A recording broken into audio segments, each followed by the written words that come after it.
Bah. We on? We're on. Howdy, everyone. Welcome on back. Now, today, we're going to be doing a little bit of a short stream. I have a timer over here. Actually, I should probably set that up. Set an alarm for at 10 o'clock at night.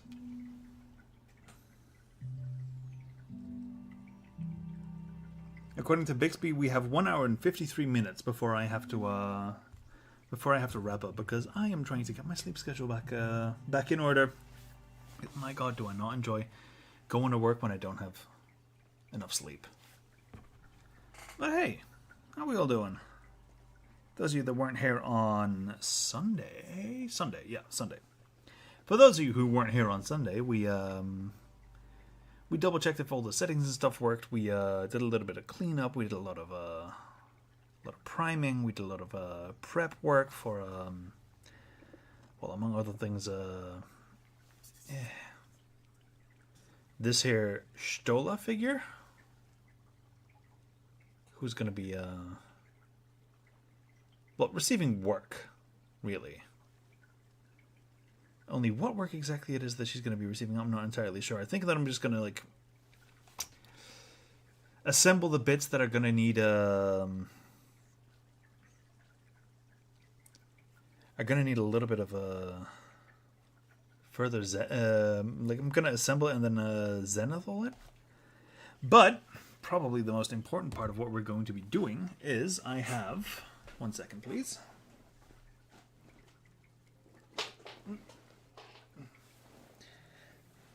A lot of stuff printed that I need to sort out. And then get the things that I want to have zenithal so that I can paint them properly. Have all of that arranged. So we're going to be grabbing everything, and then we're going to be sorting everything, and then we're just going to be showing everything that I grab a hold of, and then I'm going to be using my inks to make the highlights work for the pieces that don't necessarily have any extra metallics that I need to do on them, because zenithaling is is good for if you want to kind of like lay down a 1 second. I have here a hill giant from Lazy Square Games. As you can see, with it kind of just being like this, you can see that at the very top there's a little bit of white. At the bottom it's predominantly black. Now this is because this emulates natural sunlight, so at the very top, if you look at it like this, you will be able to see that it is, well, mostly light. There's a lot of light coming down from directly above, nice diffused light. And then if you look at it from the bottom, it's mostly just black because, well, there's no light shining on that. So this technique in particular is a thing that that is fairly well known, and probably one of the main reasons why people are like, yeah, no, I need to have an airbrush, because zenithaling with rattle cans, I have done this in the past, is not necessarily a good idea. However, zenithaling might provide you with some very nice results when you have everything nice and set up, and once you actually do something with it, zenithaling is actually a very good thing to get done, because it kind of also highlights where the light is going to fall. You can also always kind of adjust where it is, but the thing is, it's not good for if you are using if you're doing metallics, because metal reacts differently to light than regular objects do. So like I have here my microphone here, like the light bounces more in the direction of the person that's looking rather than just kind of like at the top, which is the case with this water cup. So metallics react differently to light than ceramics or other objects. And zenithaling kind of messes with that. So zenithals aren't necessarily are a good tool to have at your disposal, but they aren't necessarily the be-all or end-all. So I have to sort through everything that I have printed so far that I haven't quite assembled and finished. Everything that I haven't finished up with yet, I have to kind of separate everything out, put everything in place, zenithal it, and then proceed from there. I have too much stuff. Now I'm also kind of debating if I'm going to be doing any pre-highlighting on some of the bigger figures that I have here. So like this Stola figure that I have here the Kaine. I'm kind of debating where and how I'm going to be doing the highlights on that, because this is the first time that I'm actually doing something that's this big, like at all. So I have to be very considerate of how I approach that. And of course, there's a bunch of miniatures that I need to put on their bases temporarily until well, they're done being zenithal, and then take them off again, because getting paint in certain spots is a bitch. Oh, I didn't even completely prime this guy. You can see a little bit of grey there. Yep. Oh, my little mouse. My little mouse knight. Put him back on his double-sided tape.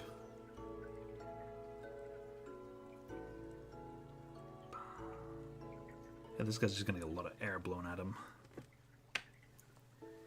Like, for example, like I did zenithal this guy from the very top. Oh, nice and white. From the bottom, it's hard to make out the zenithal. It makes a big difference, especially when picking out like highlights and stuff, initial highlights. Kind of looking at this guy, it's maybe wasn't the best of ideas, because it might be an idea to get all those skulls and stuff that he has lighting up.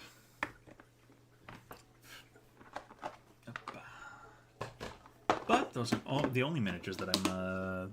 All of this stuff here isn't all that I'm going to be sorting out to figure out what I'm going to do with it. I have a couple of bigger ones as well, which I'm going to go grab right now. 1 second, please.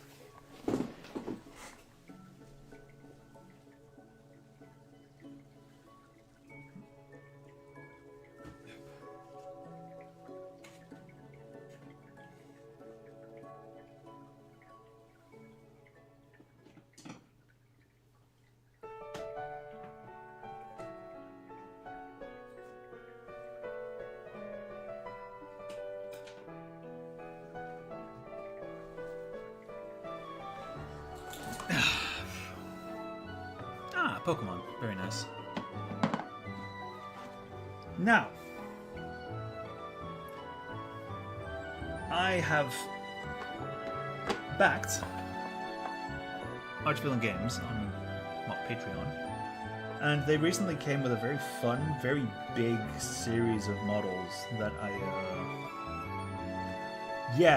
I printed them out. They're also going to be fun to paint.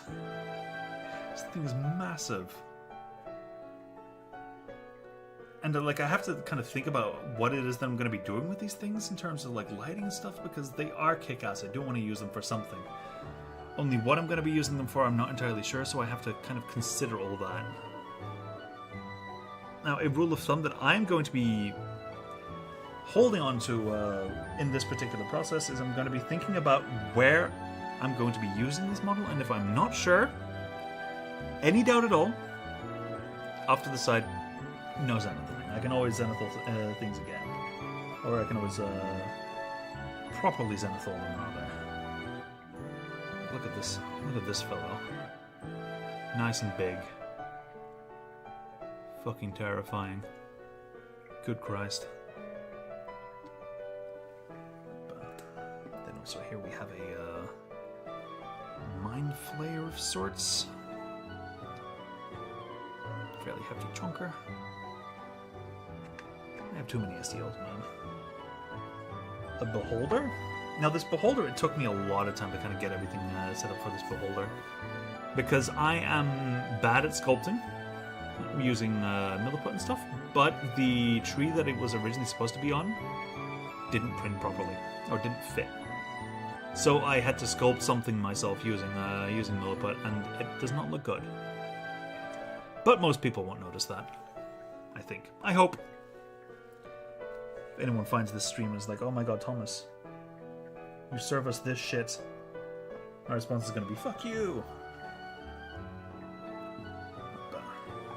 I do spot that there's a couple of miniatures I kind of have lying around in this particular pile that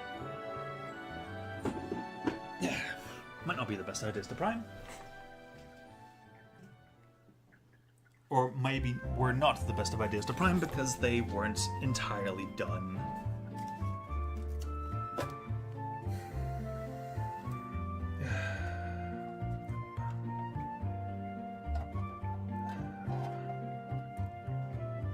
Yeah, no. I need to get bigger transportation for some of these things. I could find a... Can you see it? No, you can't.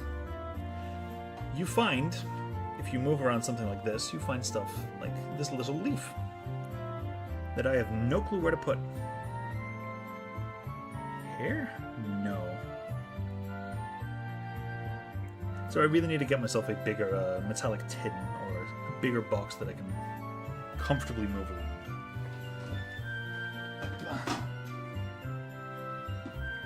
But, with that in mind,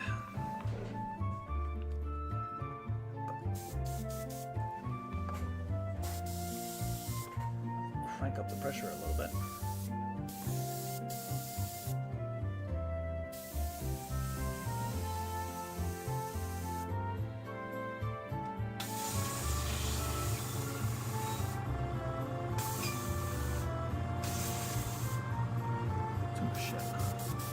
One second, I'm going to empty my tank, my compression tank for a bit first, and then I'm going to get into sorting stuff out. There is a healthy layer of water kind of just in the back, or in the water holding thing.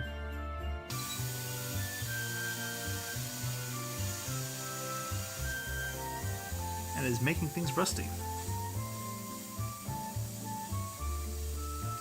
No me gusta. No me gusta nada.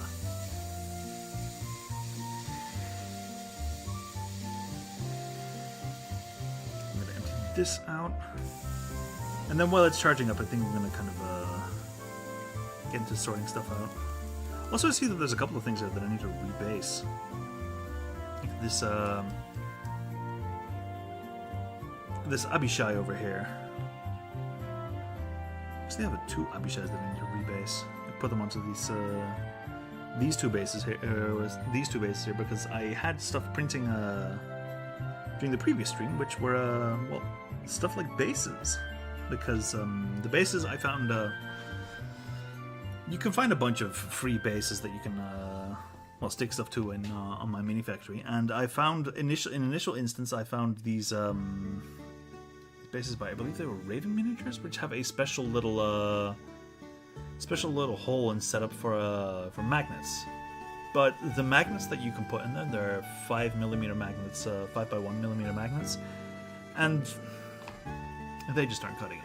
So I've been looking around for printable STL files for kind of equivalent bases to the Games Workshop ones, because the Games Workshop bases, they're very comfortable for well, just like sticking a 6x2mm magnet in there, and then most of whatever I can attach to this thing sticks.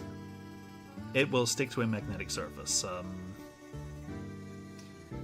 I'm not going to stick it against the microphone. I don't want to mess up with my stuff, but I prefer using the 6x2mm magnets over the 5mm magnets, and I finally found some bases where there is a nice hollow kind of in there, where I can then attach a 6x2mm magnet, and it works. It does what I need it to. So, we are going to make a little bit of room, first and foremost. I'm going to have to sort stuff out. I suppose determine what it is that I want to do with some of these things. But yeah, air compression tank back on. A lot of humming. Deattach these things.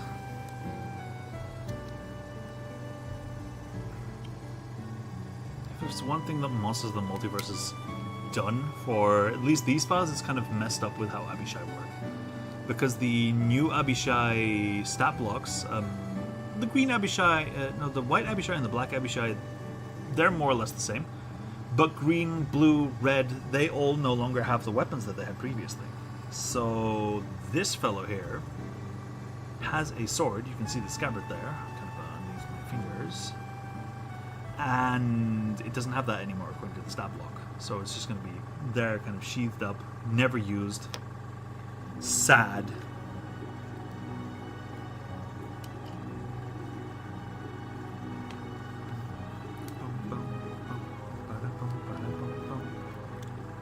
Now, like I mentioned, the main differentiating factor between what I do and I do not zenithal is whether it is feasible for the model to, whether it's feasible for the model to be painted predominantly kind of in natural light without it messing with the way that the light falls on metallics. Of course, I can always just go over the metallics again and prime them black, but that would be a bit of a... Actually, I probably should be doing that. Kind of just re-establishing a different base layer than what I have here in terms of primer. But even with acrylic paints, even if you kind of go for a base layer that's just like a base layer, it still kind of shines through. So if possible, I will avoid that. If not possible, then okay, fine.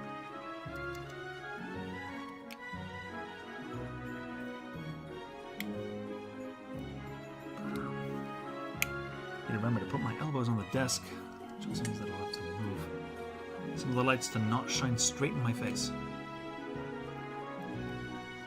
Because I was doing a little bit of extra work yesterday before heading to bed.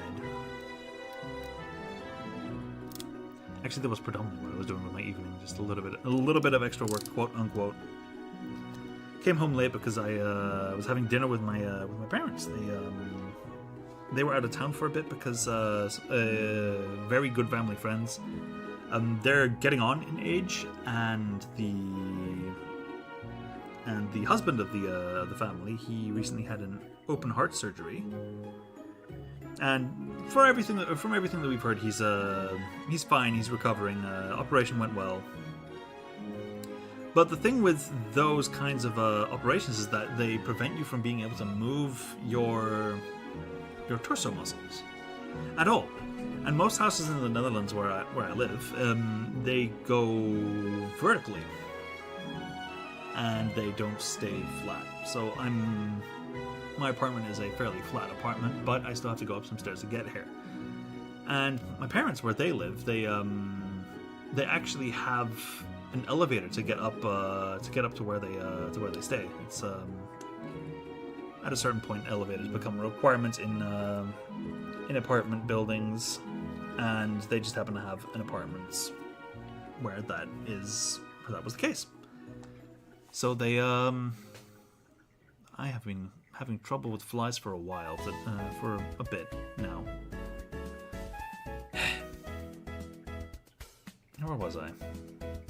Oh yeah, flat apartment, easy way to get up there. So my parents were like, yeah, no, we'll go stay somewhere else for a bit. And so they did. They stayed somewhere else for a little bit while at least the initial healing period, when the worst of the healing got done, was done. And yesterday was the first day that they could go back. So me and the rest of my family, we went there for dinner.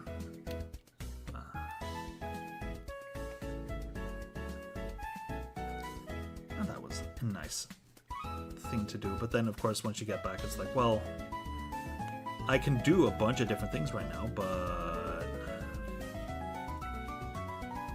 do I feel the need for that? To do a bunch of different things right now? And the answer was no. So I just ended up doing some touch-ups on Kaine, on Ishtola, because apparently the minis either still have like resin kind of inside them, or I'm not sure what. So like I did paint this, I did prime this part yesterday, but I can still see this little sticky substance kind of just like riding all around it. Yeah, no, it's wet resin. So it clearly didn't cure entirely according to intentions, but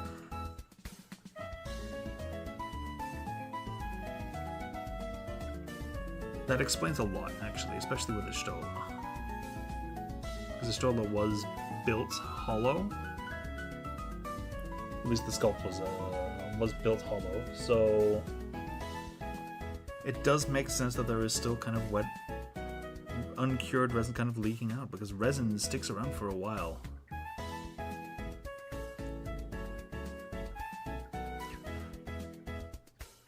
I see cat hair all over them as well. Okay, well, let's get started. I'm going to be moving the big pieces. I'm going to be moving them kind of in the back here. Move that particular water cup. Move the big pieces, because I'm going to be priming these things anyway, so I need to have this place available. Like you can see with this leg, it's like, ugh, yuck. As well as over there. Actually, I might want to do something about that. Stuff that hole. Where's my millie pot? Ah, here it is.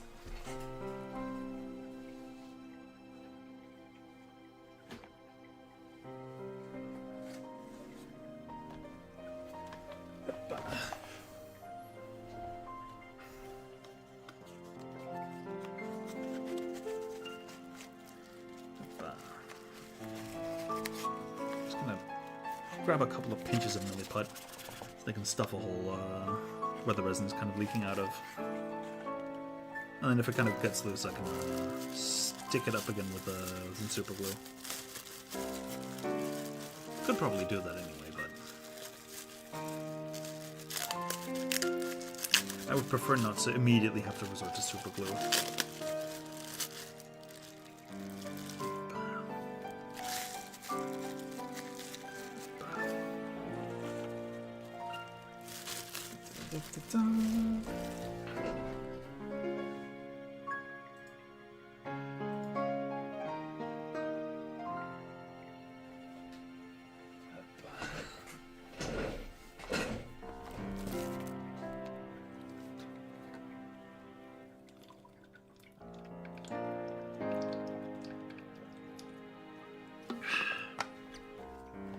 Water is important. Stay hydrated. You guys, gals, and non-binary pals. If you're anything like me, you live life in an almost perpetual state of thirst, and your biological need to drink doesn't help out with it. Hey.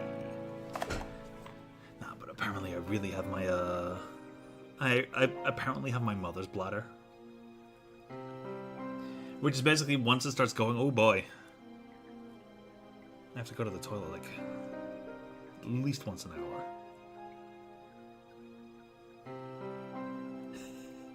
My only thing is like, oh, I hope that my section leader doesn't think that it's weird that I have to go to the toilet incessantly. I'm sorry, it's genetics. I can't do anything about it.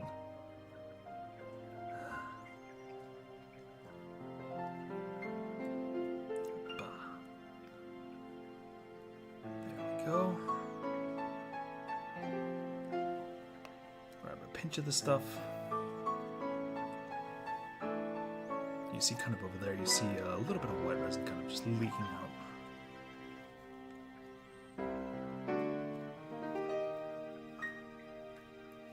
You also see that it messes with the paint. That might be me though, but I don't think so. At least I would like to think not. In any case, what I am definitely going to be doing at some point this stream is I'm going to be kind of sealing, going to be varnishing the busts,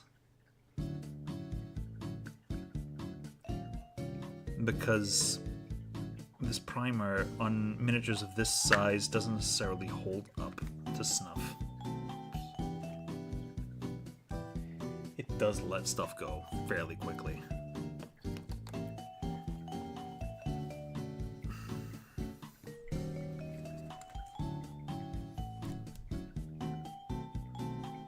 Now, let's stuff your stall as whole.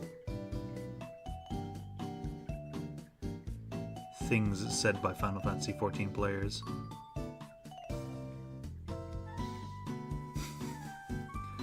I do find that the Warrior of Light's relationship with Ishtola is actually pretty funny. Like, I enjoyed it a lot. Like, it's clear that the Warrior of Light clearly has enough room for banter with her. So he makes certain comments and stuff. They make certain comments and stuff, or they have the option to make certain comments. And Ishtola also kind of leans into it. Actually very curious what they're going to be doing with Dawn Trial, because an inter-scion race, that actually sounds really interesting to me in terms of concept, because we've generally been very united on most everything. Now all of a sudden getting a little bit of friction involved, that's going to be fun. That's going to be incredible to kind of live through that, kind of see how that goes. I'm so interested to see who's going to be in the party as well. Right. Sorting stuff out. Let's move one like kind of in this general direction and one over here. Then move everything over here to the middle. With the exception of the busts, they go to the back here.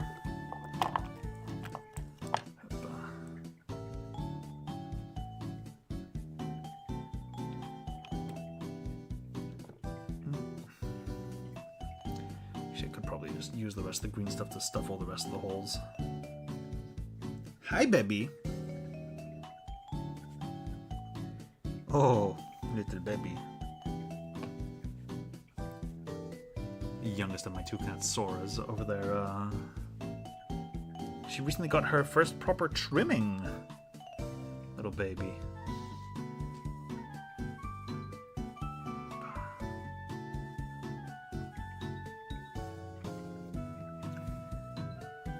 Because of my two cats, Gigi is probably the one that has the most problems with his fur. Like, his fur gets matted very quickly, very easily.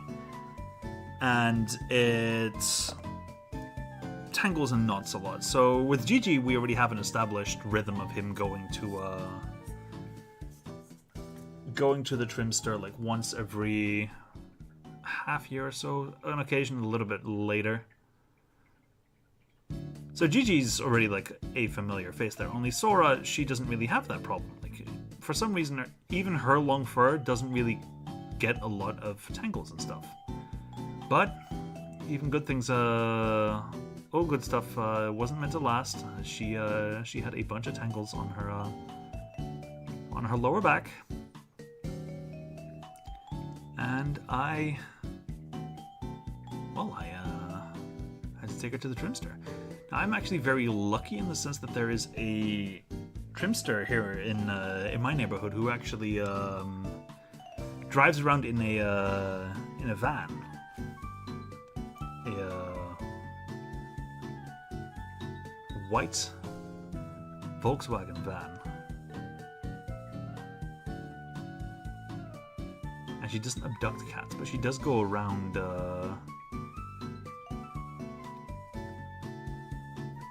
she does go around and takes her station and actually goes to her clients. And we have been a client with her, with Gigi for a bit, and I figured, well, let's have her get introduced to Sora as well. Some familiar sense there, and it don't have to take Sora that long. Not that that is particularly a bad thing with Sora. Sora of both of the two cats is remarkably fine with traveling.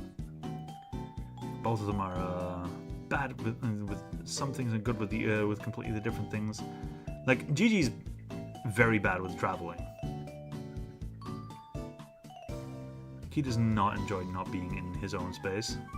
But once he is in his space, he's a lot more calm, and he doesn't react quite as hard to harsh noises, which come up fairly frequently because, well, society gets maintained here.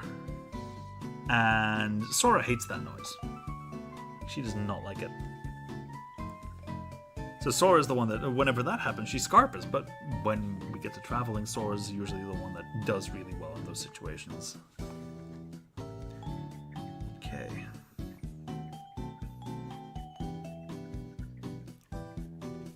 I think I'm gonna have to remove this double-sided tape. Sniping soup moments be like,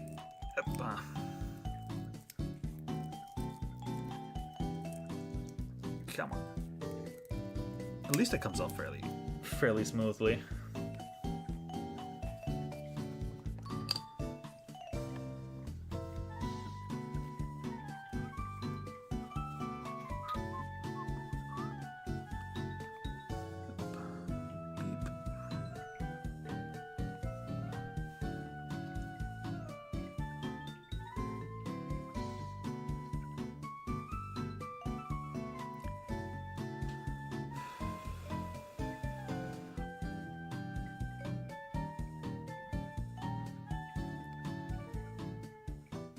A little mouse.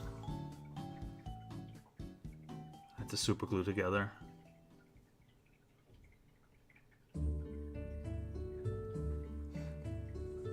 It really is a dying shame that they didn't come out with an Omega Ruby Alpha Sapphire variant of Pokemon Emerald. Because Pokemon Emerald was fun. Like the battle zone from Pokemon Emerald was just so much better than like that one was actually that one actually felt fun to me. Back in the brief instances that I got to play Pokemon Emerald. And this guy really doesn't enjoy being glued together. This little rabbit monk, second rabbit monk that I have for some particular reason.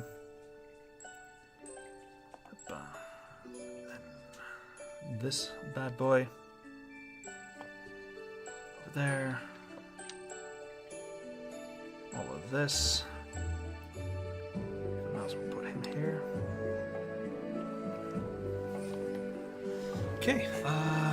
Does this guy wear armor? He does, but I can also just very easily kind of paint that to kind of be carapace. Although that does feel kind of disingenuous. You know, and he has a sword, so I think that for this fellow, I think I'm going to be painting him as if he... This guy won't be getting any metallics, or won't be getting any, won't be getting zenithal. But that's not kind of jumping the gun here. This feller, these bases, this boulette, this fellow, and then what I was working on the past few, or yesterday rather, was this 2B in a 75mm scale. I could print her in bigger, but to be honest, I'm already kind of outside of my comfort zone with Ishtola and Kaine. Having one other Yoko Taro waifu was... but then at a smaller scale is probably a better idea for me.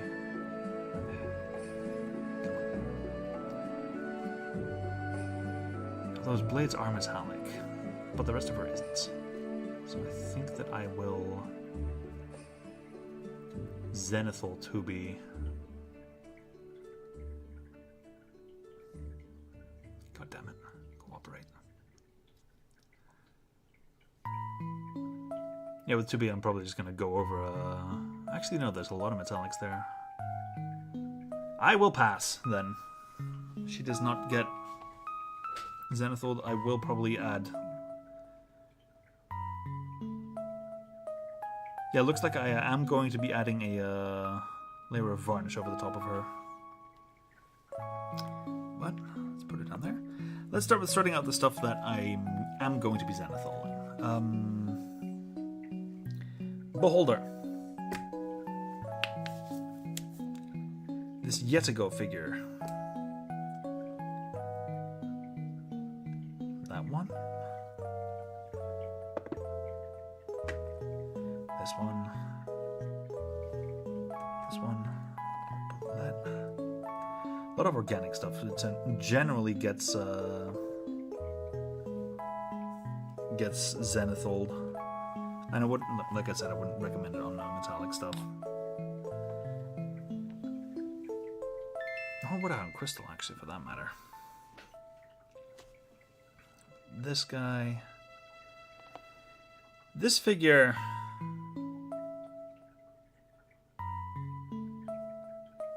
It's predominantly just the cloak. So I think that I am going to, although... I'm looking at the way that I painted the other miniature from this particular range, because I've been looking for good Myrmidon miniatures and Hoplite miniatures and stuff, and in a Kickstarter that I backed, I ended up getting a lot of well, fairly good Greek miniatures. So I have that not Athena, as well as this this Minotaur, who has an axe head and a helmet, but other than that, I think he is also going to be getting zenithal. This big angry dude, absolutely going to be getting zenithal. I have ideas for what I'm going to be doing with this character. Zenithal definitely fits in those ideas.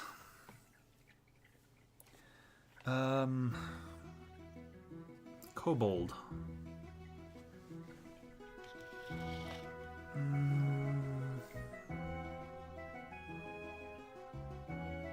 I think Zenithal. Yeah, no, Zenithal this guy. For this part of the blade, I'm kind of like, yeah, no, that doesn't get maintained well enough for it to be considered reasonable for it to not be Zenithal. Chul. Chul.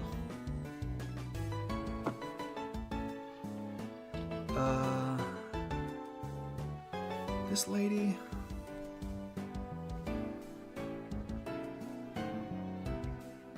No clue how I'm going to be painting her.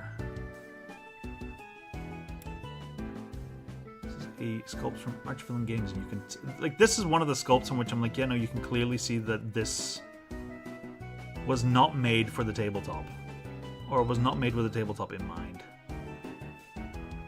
Like, you can't see it, but even I can't see some of the details that they kind of worked in here. And like I mentioned, this is one of those figures that is kind of in the category of, hey, the miniature problem sexualizes women, or the miniature hobby sexualizes women a lot. So you can't see it, but I can. She has a very distinctive camel toe right there.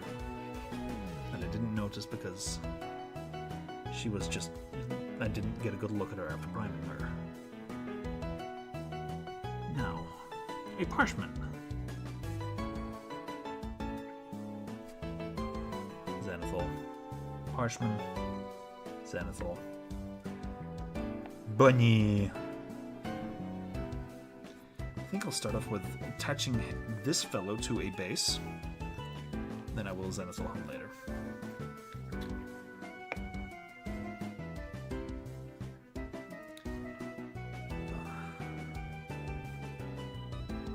Now I say that, but looking at kind of like how flat the base is, or the foot is, I do think that he has already been attached to a base. But I'm nothing if not persistent.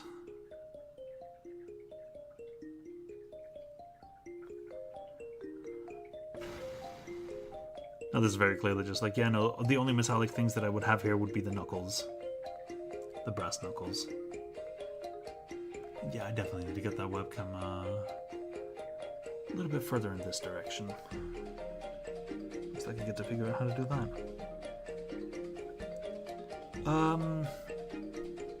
A Lethi soldier.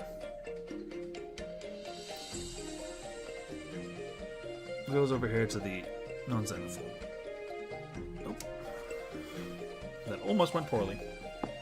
This slave holder is for a friend. Will not be getting zenithal. I will in fact move him over here. Let that friend do whatever the hell he wants to that miniature. I am not going to take part in any of it. Not because I don't want to, but because I already have my own that I need to paint. Bodak.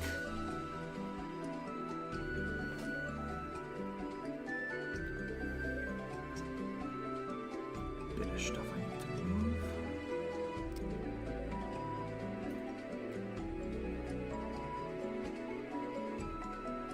You can tell that I really don't particularly mind too much. It comes to removing stuff after the fact, after priming it. Needs to be removed anyway. It's not like I'm going to paint around it.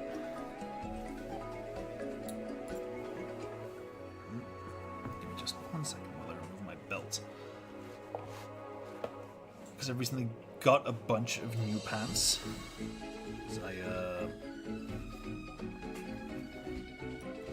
I was running into the issue of, well, I need to get new pants because of work. I need to be a little bit more representative.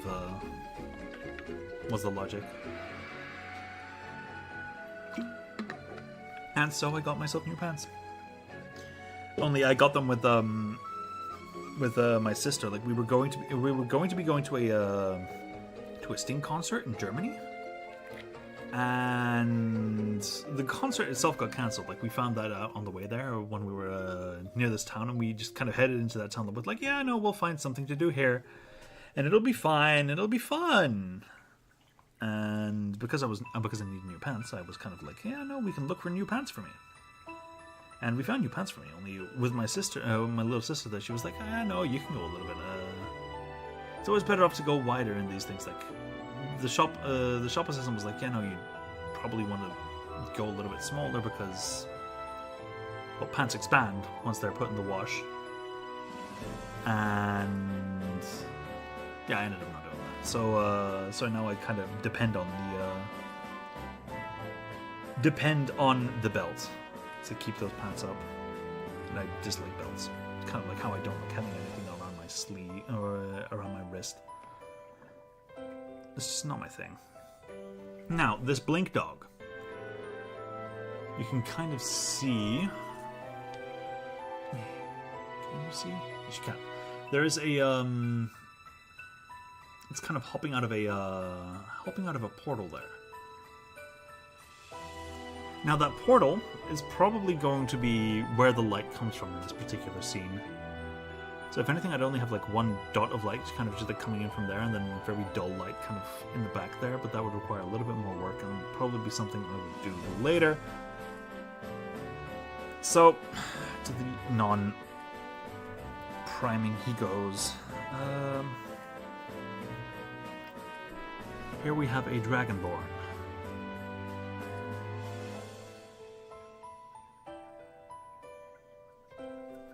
The prime was ruined by a bunch of cat fur, I can already see.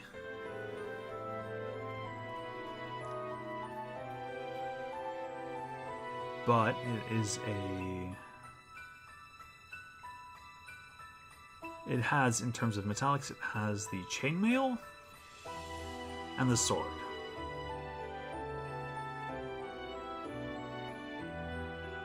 I will not hesitate and put it over there. Goblin. I'm not gonna lie, that particular blade looks less like it is actually a blade and more like it is a rock. So I will put him over here. Kind of treat that blade as if it's a rock as well.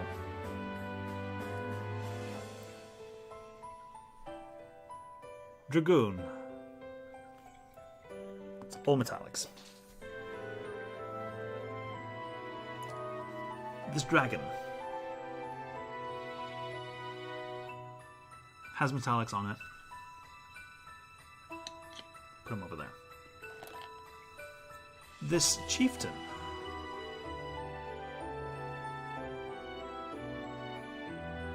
has a couple of very clear points of metallic, but is predominantly going to be set in a scene where there is light from above.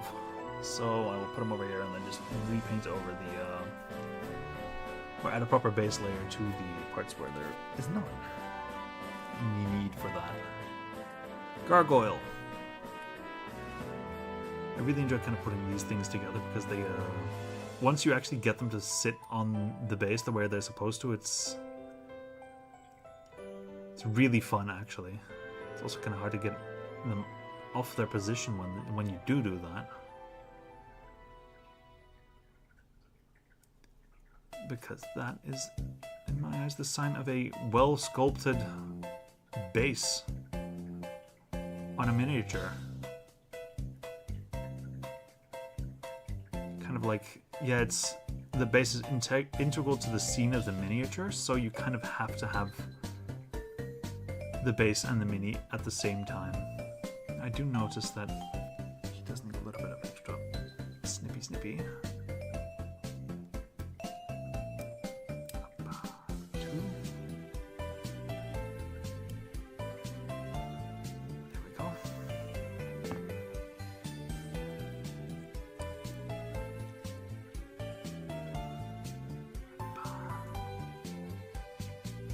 Then eventually I will probably end up,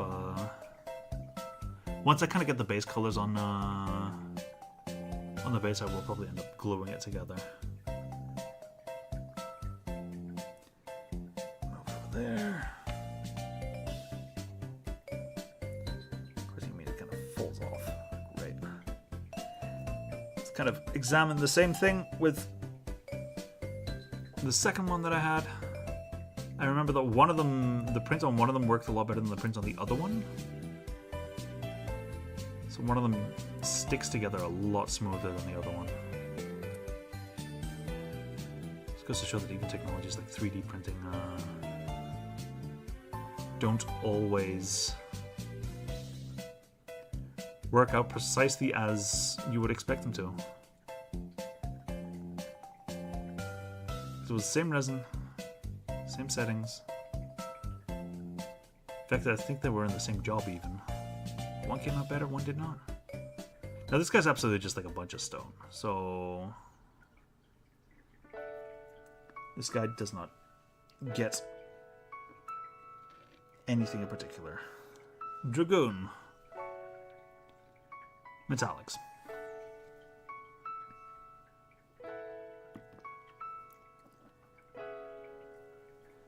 This parchman. It's a parchman, so let's put it over there. A mouse knight.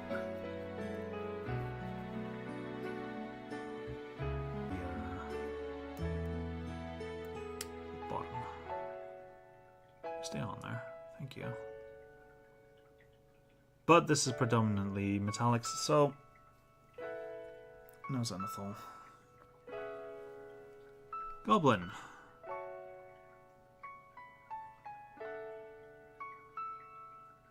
Same thing as before. Can probably get away with painting it like it's stone.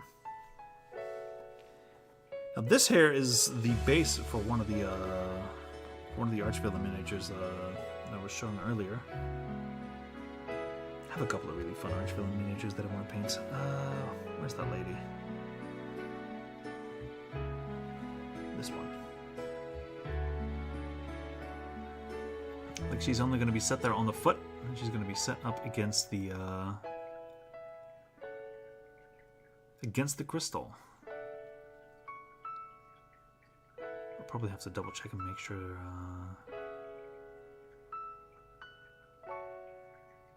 The question is, do I want it to be crystal or what do I want it to be? Because I think that with the two of them, I would have to determine that.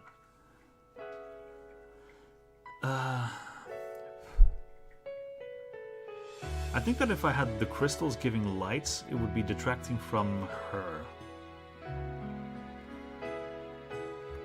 But in any case, these two go together, and I'm probably going to be zenithaling them because I want her to be zenithaled in her gimp suit. Shard Bearer, metallic. Actually, I would probably have to look up art for that. Another Shard Bearer, metallic. Mouse Knight, metallic. Sephiroth with a curved sword. About as straight as Sephiroth himself. Zenithal. Big ol' hefty metallic chunker boy. Start with the support on there. It's always good to kind of just revisit miniatures with a little bit of time between your cleanup and you're actually doing something with them. Gives them a second pass of cleanup. Otherwise you wouldn't have hit those things. You would otherwise have. Do I see correctly here that this dude has scriptures on his...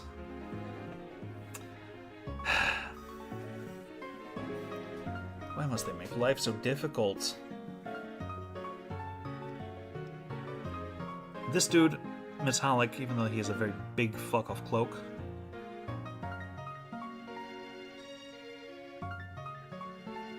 If anything, I would probably only ever zenithal kind of like that area there. We go over the back there, so half. Dragonborn. This one has a tunic and a fair deal more armor than the other dude, so absolutely over there.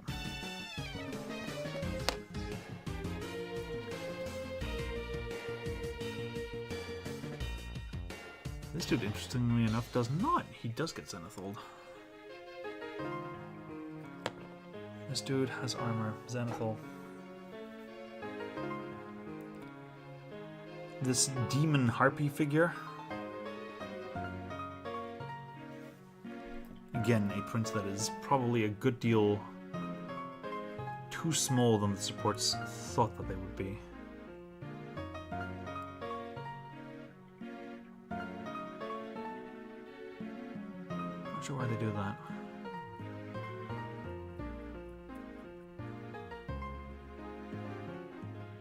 But, the characters that you get from this are often very fun. And it's always nice to have a source of STL files that kind of gives you a nice little bit of variety on these things. I can't say that I agree with the amount of bullshit detailing that goes into this thing, but I like the model for what it is. Zenithal.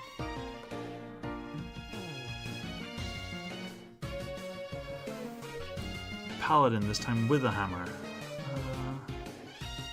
Absolutely not going to be getting zenithal, but I do have to cleanup work, I see.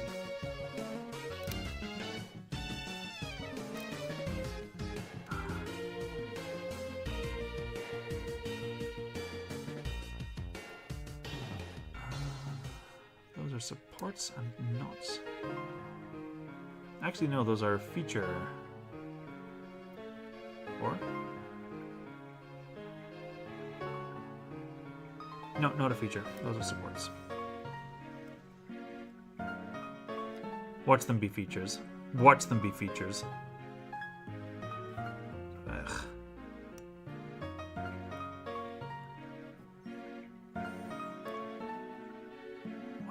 this. Adding details that is microscopic. Microscopic details, like what the fuck? Okay. These things over here. Echo Chance.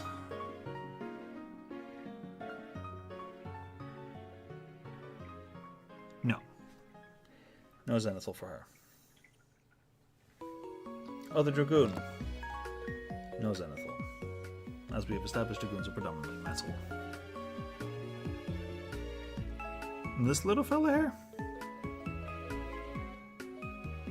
I actually think there's no metallic on this guy, so zenithal. Another Ishtola, zenithal. Boreman. Has metal studs, but that is basically it. Zenithal. 2B gets zenithal.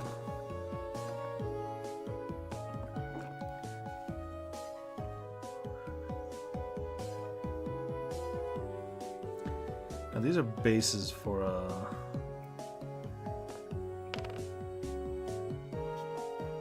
many of the miniatures. This is part of Ishtola. Need to think about what to do with this fellow. This fellow probably will be getting zenithal. In fact, I kind of think that I already know where I'm going to be having a big highlight. Kind of going to be having this figure over here. Like basically this dude is carrying this woman. And the way that I had envisioned it was that this woman is a spellcaster that this figure is defending. So she kind of glows. So I'm going to be adding... So I will be zenithaling... No, it won't be zenithaling. I'll be kind of focusing white ink kind of around where she touches him. So we'll be getting a highlight, but not a zenithal per se, so kind of over there. Shardbearer, no zenithal. Sora, zenithal.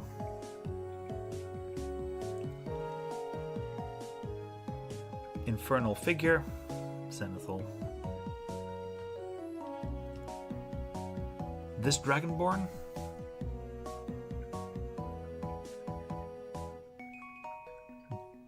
Doesn't have a breastplate by the looks of things, just a tunic.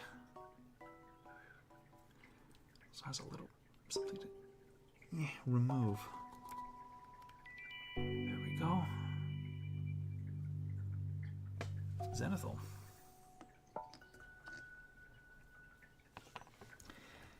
Now I have a couple of figures in here that I don't have bases, or that I do have bases for. Actually, this Hill Giant was one of them, if I recall correctly.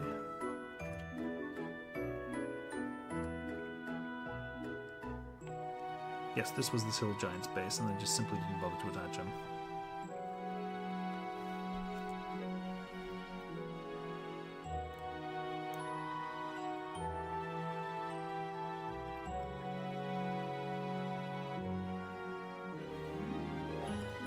This will go over here. In the category, well, I am done, but I'm not done. These are figurines that have a lot of metallics involved, or a lot of light-specific light manipulation that I need to do with it, so nothing there. This fellow, what am I going to do with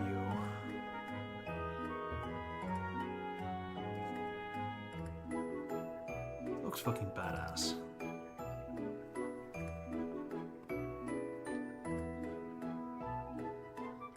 Couple of bits of metallic.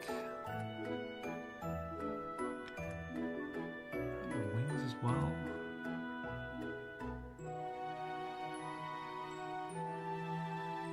The mask.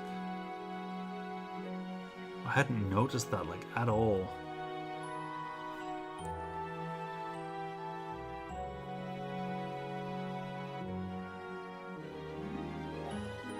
The mask is just like a blank face. Behind it you can kind of see a demonic grin kind of poking up from from over on its sides.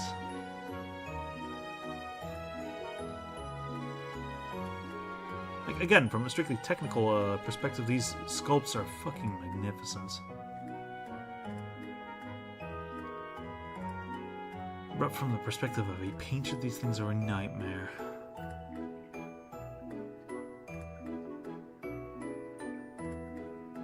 I think that this thing is basically too big to not give it one, I think. So he stays over there. 2B was over there. Now.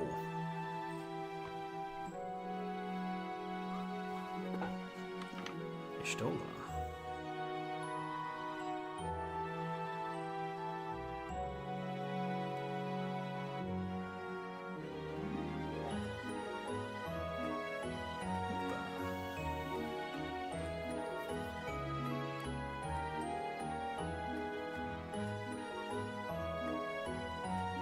Keep that hole plugged.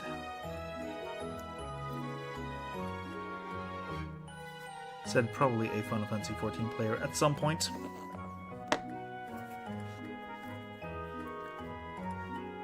Other than that, I don't think there's anything else that will be leaking.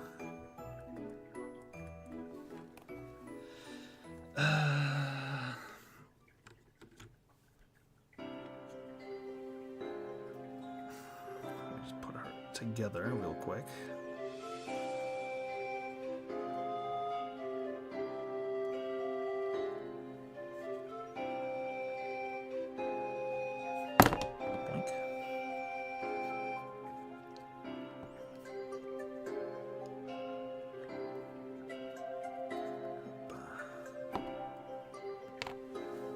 Skirt. This one didn't have an extra hole, so this part of the skirt is fine.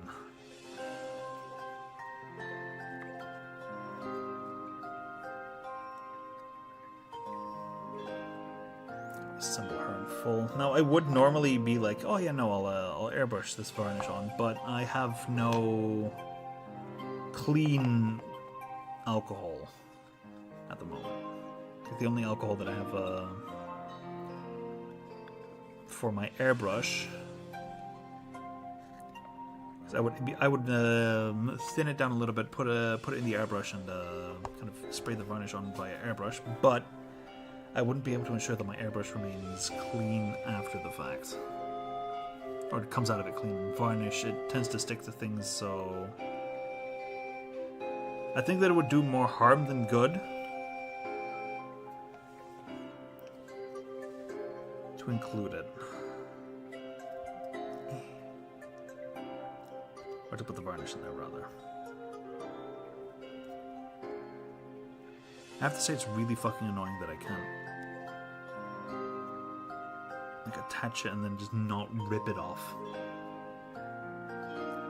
Now this is what pinning would be useful for, only this thing is impossible to pin because the points that you would generally kind of put the pins in already kind of have things in them.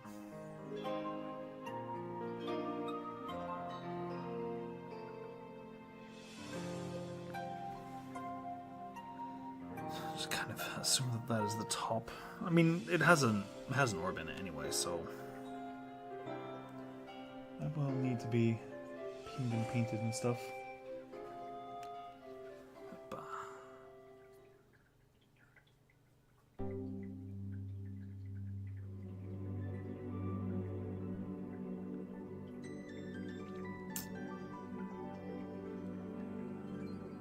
Not sure how much I trust myself with that. There's already the answer. I don't trust myself with that. The question is how much. The answer is typically, well, not at all. But what I will do is I will varnish them.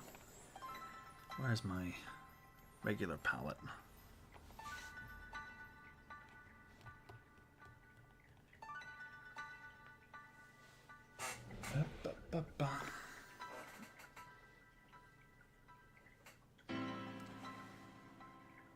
Where's that thing?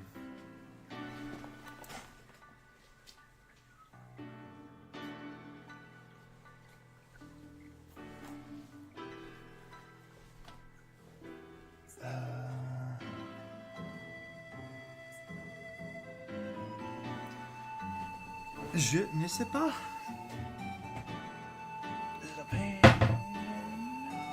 No. Great. I had it in my hand earlier. Maybe not earlier today, but at some point I know that it's around here somewhere. Take a sip of water while you're at it, everyone.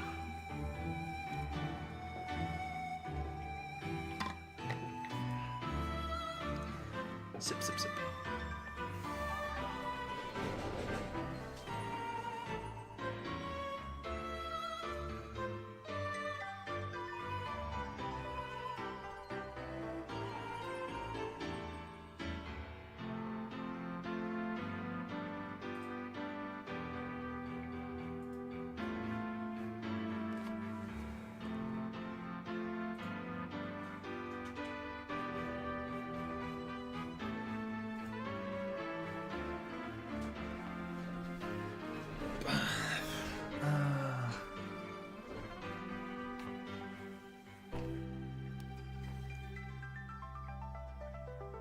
This is annoying. Where would I have moved it? In here? I don't think so. I'll use some of that paper regardless.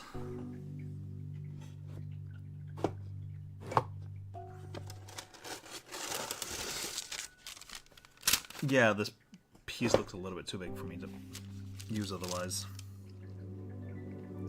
Because I don't really have proper wet palette paper. But what I do have is I have sheets of bakpapier. That's what it is in Dutch. I'm not sure what it is in non-Dutch. Because, well, hey. Categorically, sometimes people just know things in one language and don't know it in any other language. This is one of those cases. No, where was my big old brush?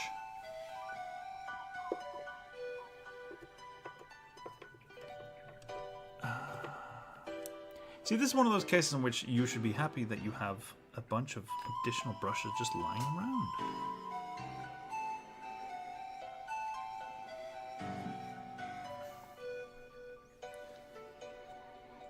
I do use the kitty water, but oh well. I'll just add a drop here. Like the explicit purpose of what I'm doing now is just getting a layer of varnish on top of Stola and Kaine and 2B as well. Of course, where would I be without mentioning 2B? She also deserves a layer of varnish. But first these two. Get a layer of varnish on top of them so that the paint sets and does not move.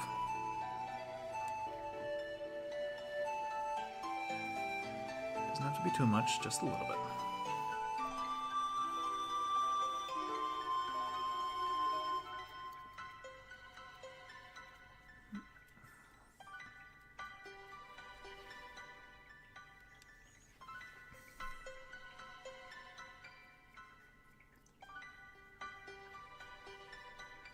Actually, this feels like the kind of situation in which you want to have a flat brush. I'll switch over one. Should have one.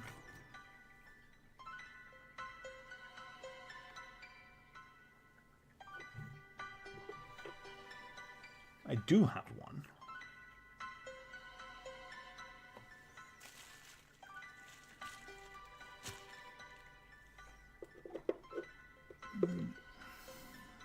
Down here. Generally, everyone in the miniature painting business is like, oh my god, use round brush. And when painting miniatures, I would agree, but this is not painting miniatures. This is varnishing them. In which case, it's not really about precision, it's about getting coverage. And in those situations, I would trust a flat brush more than I would a round one. For quick coverage, quick even coverage.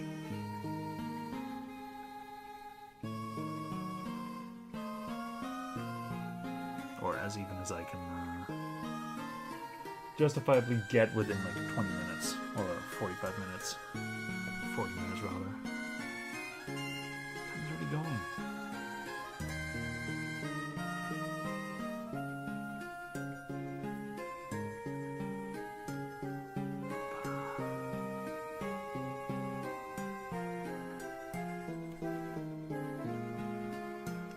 Here's a fun little thing that I'm going to be sharing with all of you. I want to see if I can get this model in a satisfactory state to bring to Yoshi P at FanFest. Miyagi.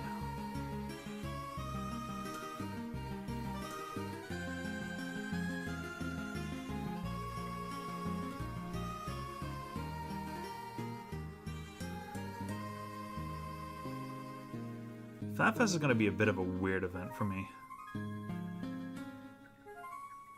Because I'm going to be going to Gamescom near the end of the month, but I'm going to be going to Gamescom for work because I work in I work for a translation company, a fairly big one actually. Like in the in most reputable rankings, among the translation and localization industry. Like there's those research think tanks that do a lot of research and kind of put everything in ranking as like, yeah, no, they're this big, they get this much revenue on a yearly basis, they serve this many clients, etc., etc. I work for the European office of one of the top 100s in most, if not all, rankings, or all major accounting rankings that people consider valid. And well, we predominantly specialize in technical translation, so stuff for cars or we do printing for construction machines. We do a bunch of different things, but they've been looking into other industries that they can help serve, and gaming was one of them. And I kind of took that project as kind of like, you know, that's my thing. And I, from initial glance, I was like, yeah, no, it's clear to me that that the company can serve the gaming industry. We just need to get everything set up well. And yeah, as a part of that, we've been talking with we've had talks with translators, and now it's kind of like, yeah, no, we need to see if we can get our name out there among like developers and publishers and stuff. And for that, I was like, well, we can always just go to Gamescom for that. That's probably the biggest European event. And we have a German office, so we can get the tickets. And so we're going. So it's kind of funny that the first time that I go to Gamescom is for work immediately. I spent most of Wednesday just kind of being blown away by everything that's there. I know of people that go every year. Why? I mean, I get it, kind of. I kind of also have taken like gaming and kind of made it a part of my made it a kind of a central parts to my identity. Maybe not necessarily like the playing of games, but the engaging with the wider gaming sphere. It's kind of a my big hobby, like where most people would have sports, I would have League of Legends esports, for example. Where some people follow gossip magazines. I'm kind of like, oh yeah, no, I've heard that this particular developer has done this fucked up thing, or this developer is kind of working on this. Kind of a little bit of a wider general knowledge. That's kind of like my thing. I'm actually very happy that I get to apply both that and my lived experiences abroad, all at the same time at work.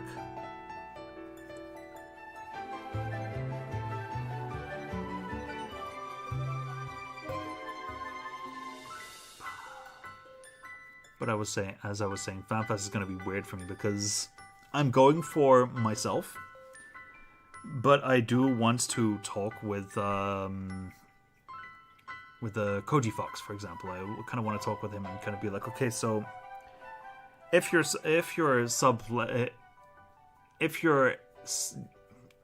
letting go of some translation work or for printing work and stuff, like what is it that you look for in a partner for those things?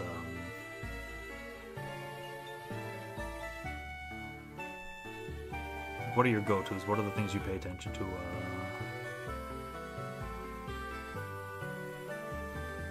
And that is going to be the only time that I think about work that entire event. I hope.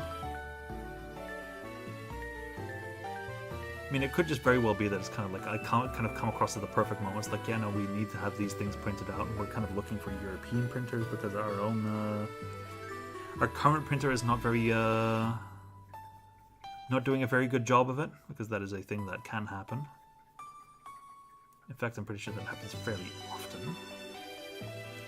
And I'll be like, oh hey, yeah, no, you can totally come to us, and we will provide you we'll provide you some samples. So it could very well be that all of a sudden I have work considerations when on vacation. But then again, that's kind of the life of sales, I suppose. Okay, that is the torso.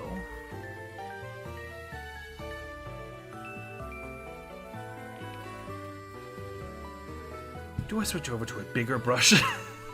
This is going to take forever. I don't want to, so I won't.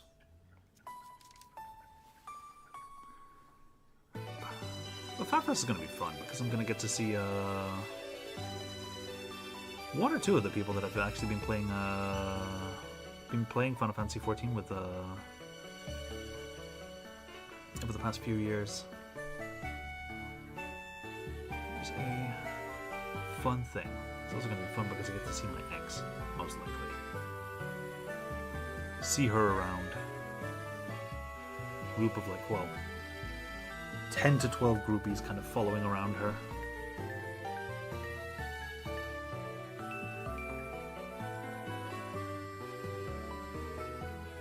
Actually, now that I think about it, I still have something I wanted to give her.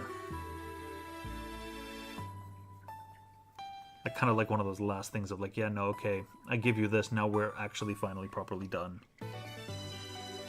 Well, probably not. I know myself well enough that I will spend a good deal of time down the years, kind of being like, through the years being like, oh,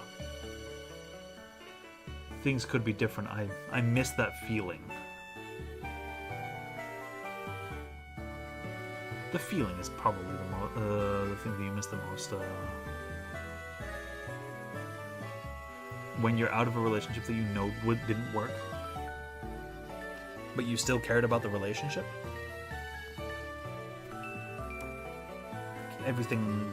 Put everything aside, it's still like, yeah, no, I still care. It mattered to me. And the fact that it mattered to me means that I will continue to think about it every now and then. Kind of one of those weird conflicting things.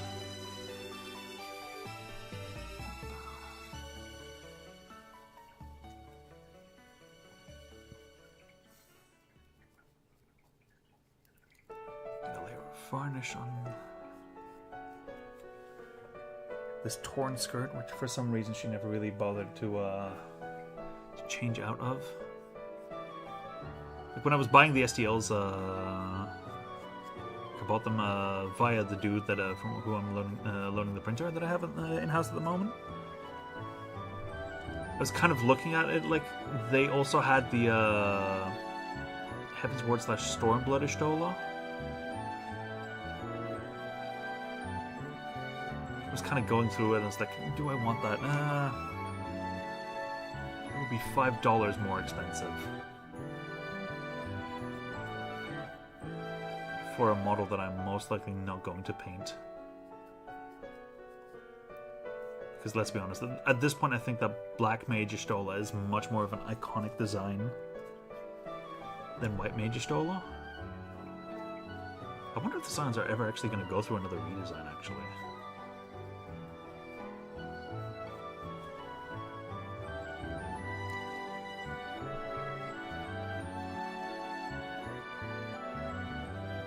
Wonder if we're ever actually gonna get back to some of the job quest NPCs. I'm kind of sitting here thinking, like, well, the train of thought here was, okay, so new redesigns. I remember when Estinian in the Stormblood, was it the Stormblood job quest? I think either the Stormblood or the Shadowbringer's Dragoon one, where you go. No, it was the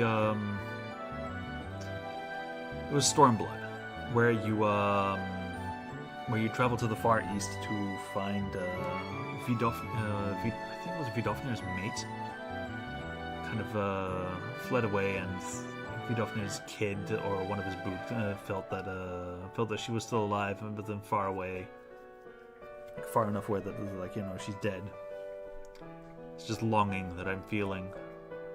And of course you go and check that out with the Dragoon, and yeah, she's alive, but then Estinian also kind of shows up there like, hey, I felt this draconic power, and I was like, yeah, no, I need to get that fixed up. It's a sad draconic power that needs to get fixed up. And then he was just wearing ye typical Dragoon gear. Undyed job gear. Lazy Estinian.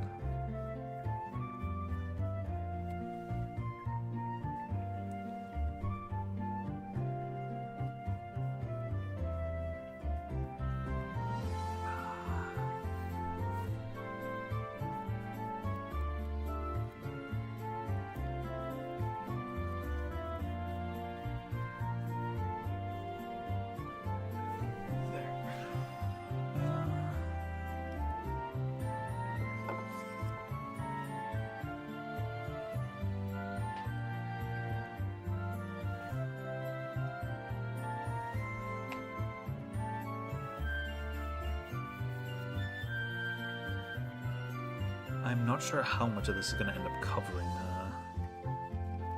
or how well this is going to end up covering the mini. But to be honest, at this point, what I'm doing here is I'm setting the paint, making sure that it stays in place. I can kind of go over it, and that's why I'm using a matte varnish and not my gloss varnish, because matte varnish is... Like, gloss varnish doesn't give acrylic paints a lot of stuff to adhere to. So you'll find that your paints end up kind of just like sliding off very easily. And we don't want that. That's why I'm doing it with a matte varnish and not a glossy one. This would be so much faster if I could do it with an airbrush, but like I mentioned, it would be a bitch to clean out, and I don't have clean isopropyl alcohol that I can put my airbrush in afterwards. So a lot of my airbrush cleaning I just do with well,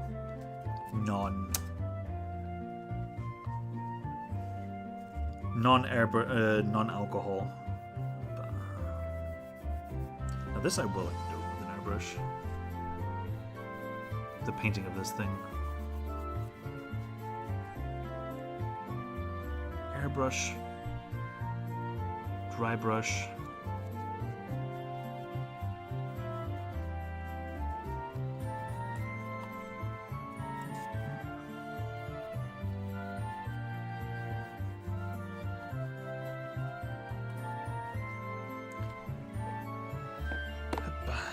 Do I want to do the inside as well of the dress?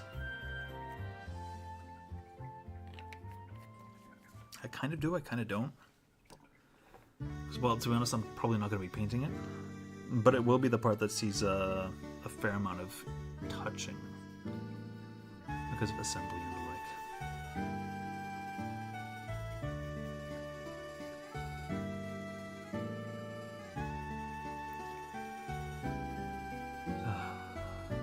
I'm actually really looking forward to getting started on one of these big pieces. It's gonna be story. It's gonna have like Otsukare-sama written out there. Yoshi P.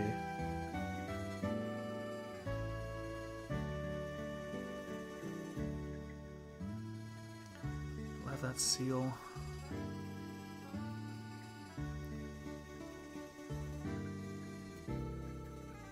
Bah.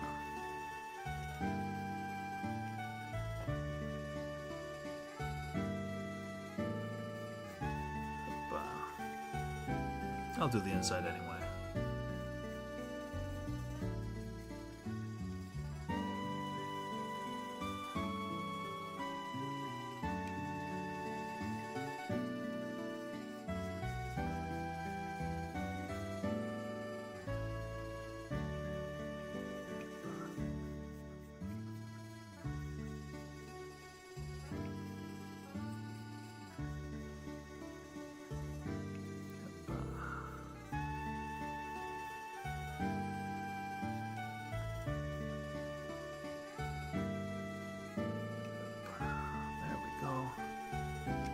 Now this is nice and easy because I don't have to think. I just slather it on. Edges.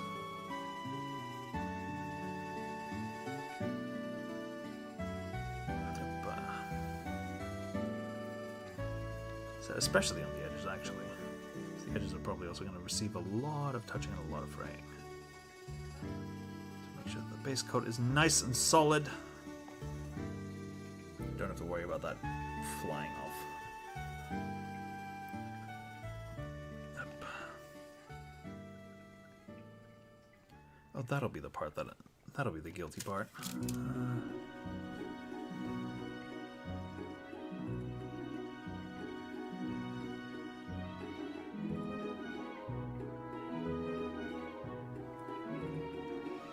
I was using the butt end of something.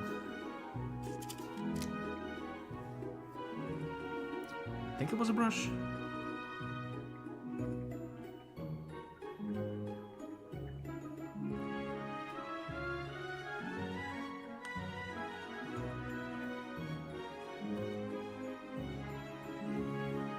going to be using this green stuff to kind of keep everything in place. Make sure that nothing comes pouring out again.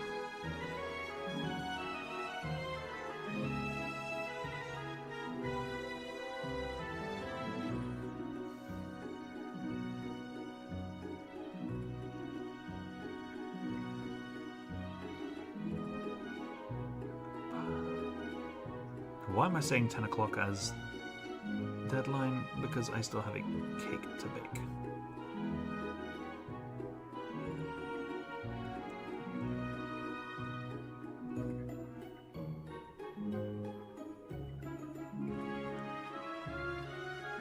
I kind of want to be in bed before 11 tonight. Because of my Pokemons. My Pokemon Sleepsies.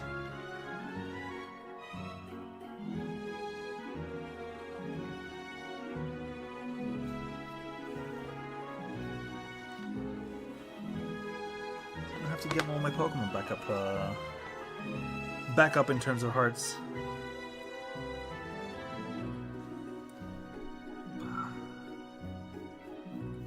It wouldn't do for them to not be up to energy. It's kind of hard to do Pokemon sleep stuff while at work because there's a lot of work. Or a lot of noise that gets made while at work. So the game's like, yeah, no, you're trying to sleep here? Yeah, no, that's not going to work. I managed to trick it once, but that was when it was a little bit more quiet. At work.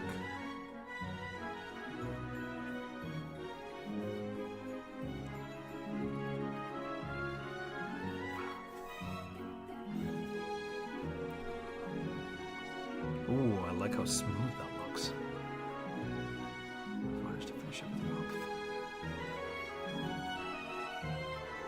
Actually very interested to see if the 3D sculptor that friend of mine got this file from is going to be doing Jill from Final Fantasy 16 because that would also definitely be a model that I would want to paint. Or at least have primed and ready to paint so that I can look at it longingly as I don't paint it because I'm too busy with a lot of small stuff.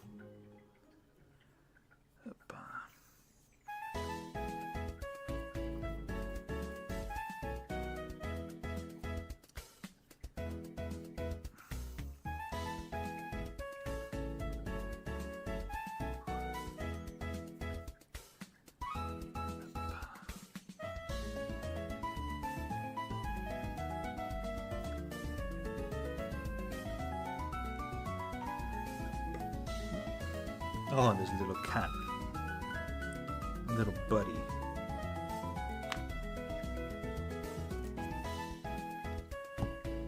Fresh Ultra Matte Varnish from AK Interactive. Seal all the paint in place. Normally this would be like the last step that I would do on a project like this, but because it is a big sculpt, and because the paint already clearly has issues kind of staying in place because of the continuous resin leaks coming from the inside of the model,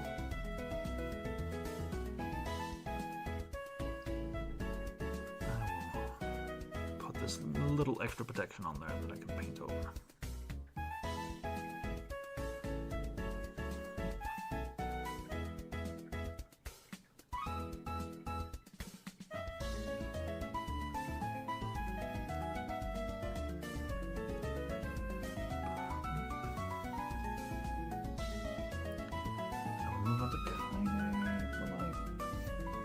Will 15 minutes be enough for all of that?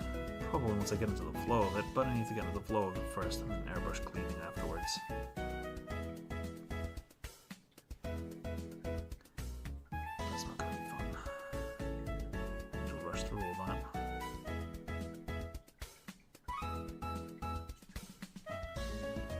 Bah. Let that set. Then come back for the insides later.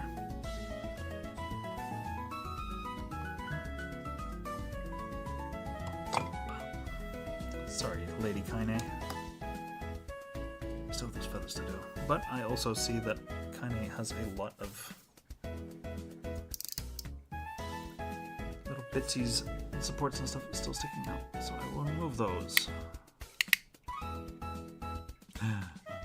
What are you doing, Thomas?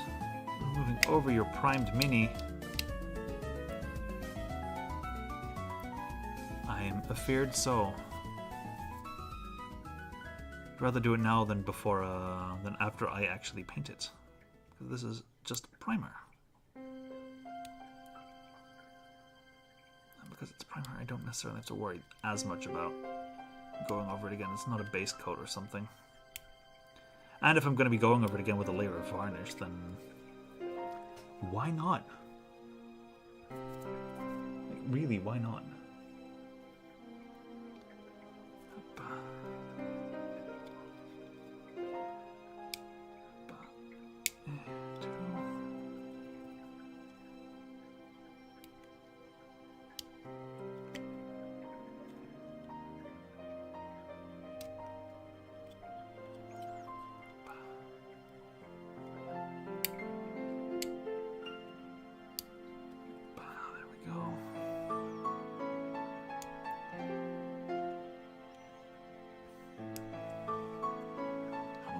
Like if the camera was over here, kind of pointing down this way. I think that would be a lot better. I'm gonna have to look into how I can do that. Because I do have a tripod, but I don't think that I could attach it to a to an IKEA shelf.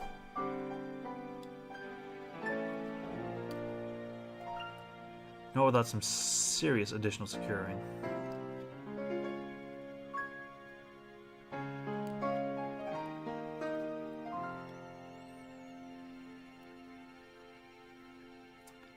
And for everything else, I don't think I'm going to be able to get there, so... Start with an initial layer.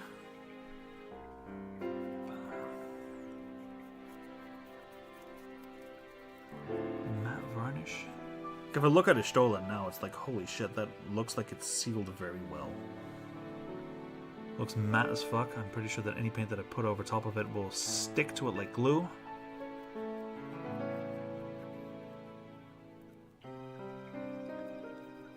Just have to be careful with how much I apply and where, because I don't want to obfuscate any important details. Focus on kind of sticking it. And the sun don't shine with this brush. Go for the bottom as well. Actually, everything works. That was a healthy dollop.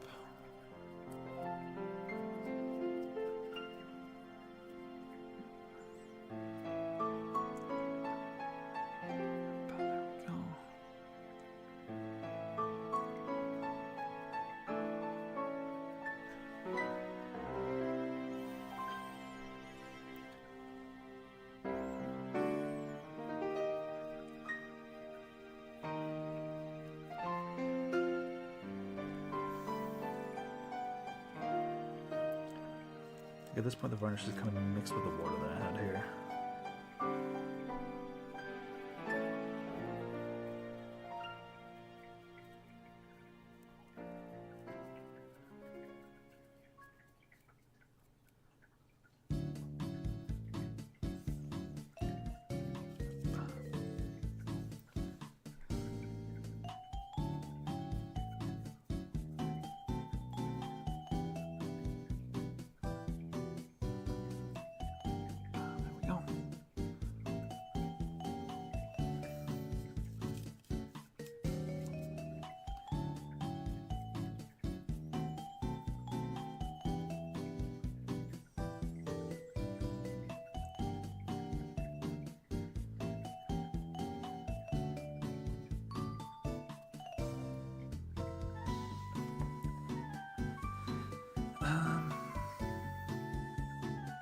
Varnish.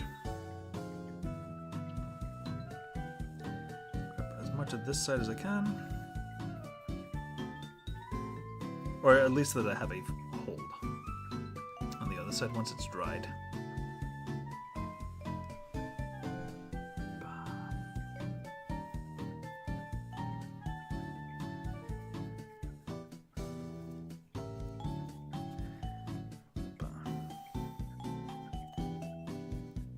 I kind of work on this piece. I realized that I haven't actually finished near replicants. I finished automata, but that also has the additional benefit, quote unquote, of that once you reach ending C and D, like C and D is basically just like a choice split, and that you can skip towards. That is how I got those endings. I'm not entirely familiar with how Replicant goes about it.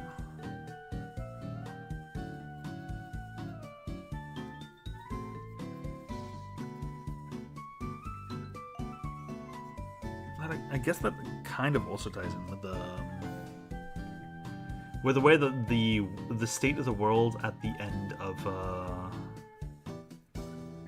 Final Fantasy 16. Like, you know, it's kind of doomed. Kind of have to live with that.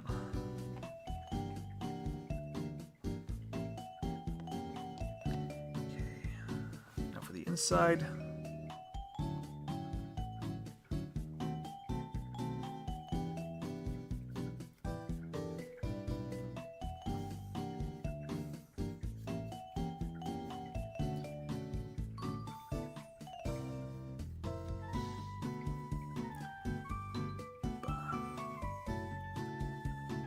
Make sure that you varnish the cheeks.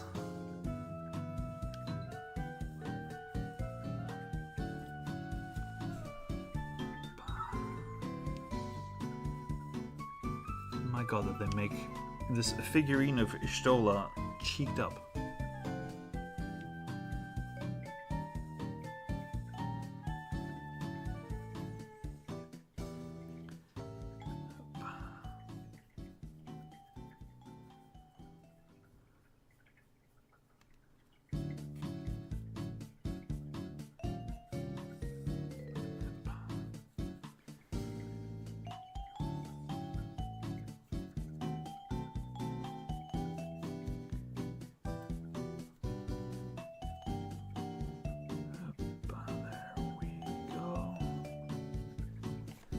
There, now this is out to dry.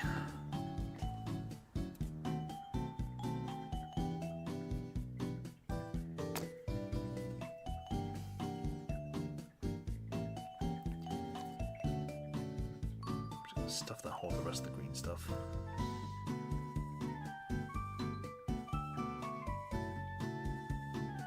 By Jove, do I not want to deal with it.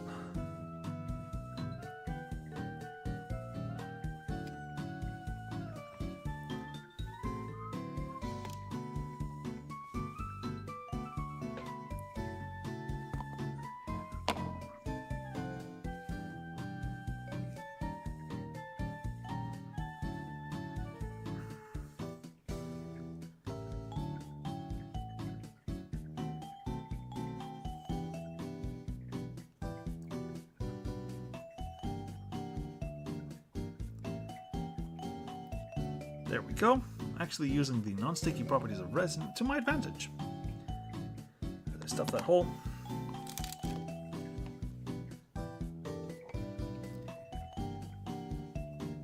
Let's varnish this leg. Yeah, no, I don't think that I'm ever going to get around to doing the airbrushing. At least not within the time that I have for today. So I think I'll just pick this up Friday, I guess. Or I take a break and I put the cake in there and then varnish everything or prime zenithal everything while the cake is baking. So I do have to take it out of the oven eventually.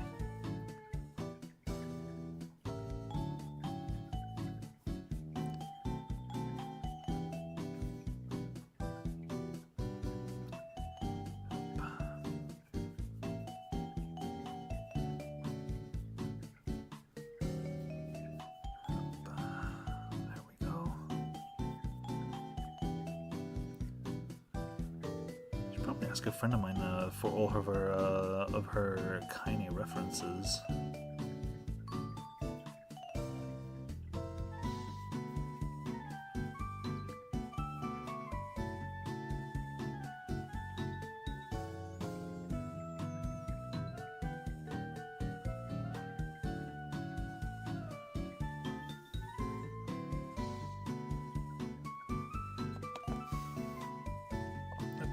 Two.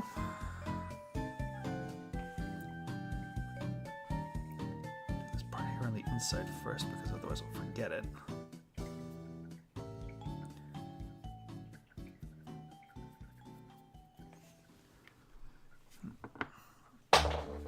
Son of a bitch. Ah. The entire arm fell off. Good Christ.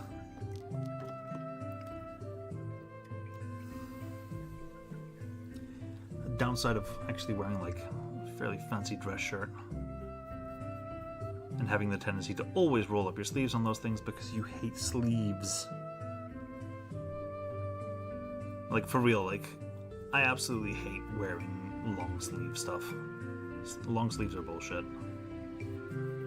The wise words of Marisha Ray. Only then slightly adapted for myself. Sleeves are bullshit. Long sleeves are worse.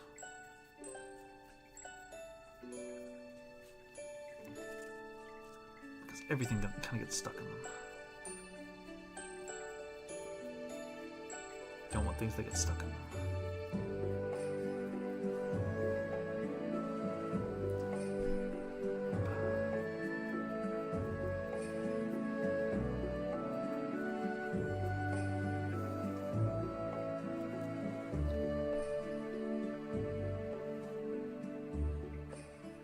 That is this side done.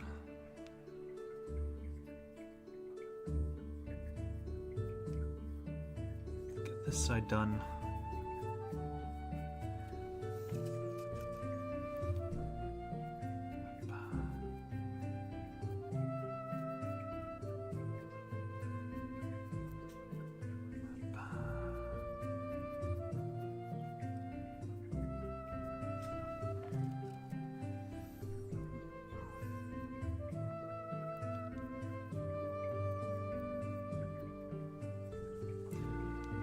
There we go.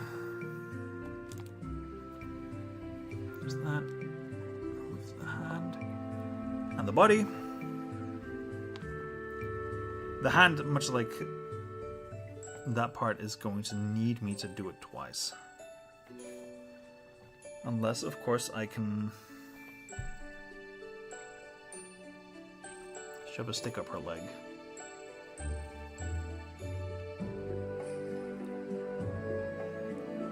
Which is probably something that falls under the for me falls under the category of, yeah, no, that was in one of the most fucked up hentai. I wouldn't even call it hentai. I'd call it misery porn. It's one of these really fucked up things that I read at one point.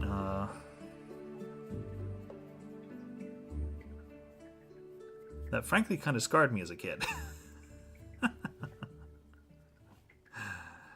Yes. Wee Thomas in his I read hentai for the plot era.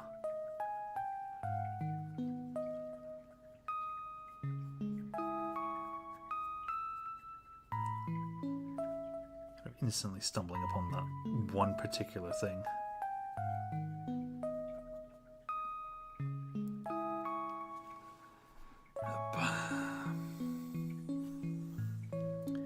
Varnish the cheeks. Must be protected.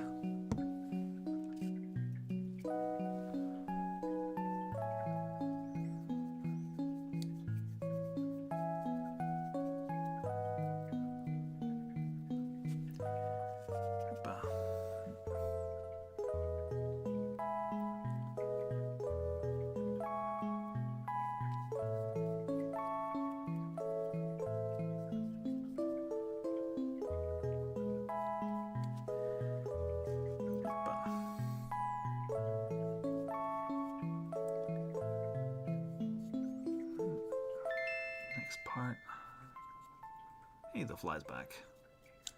Like, I don't know why flies do that, but for some reason the fly's hair, once a storm blows and they're immediately like, yeah, no, we have to go inside.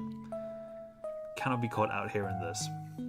And we had storm-like circumstances not that long ago, and I had made the mistake of leaving a window open. Just slightly open, but it was still enough for the flies to be able to get in. So they did, and now I have extra companions that I hope that my cats end up attacking and assaulting violently.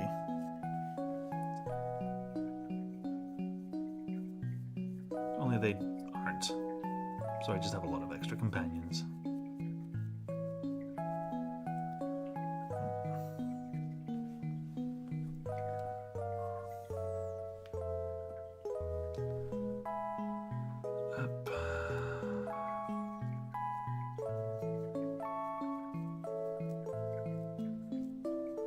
Get everything on the lower half of Kaine done here, and then move over to another thing while this part dries.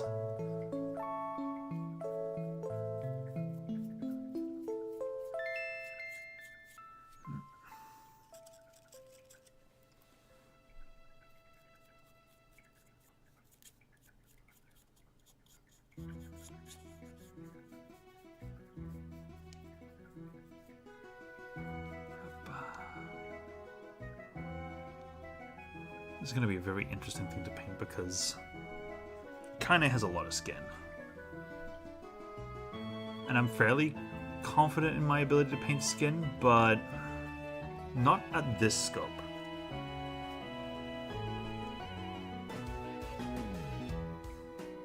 So that's going to be an interesting challenge. Like, in terms of painting, I'm just really excited for both of these bigger pieces.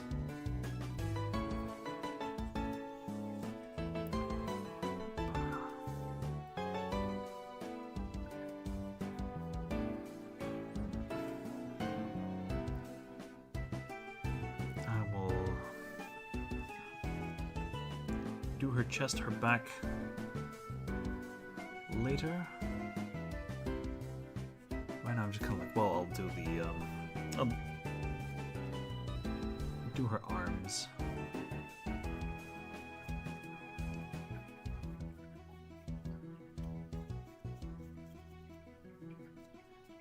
There we go, and her face is later as well then.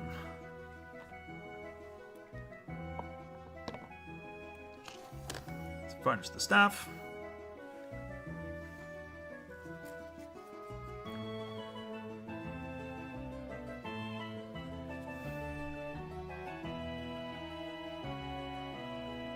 So, usually when this kind of thing, when you're doing this kind of thing, you can also immediately just kind of see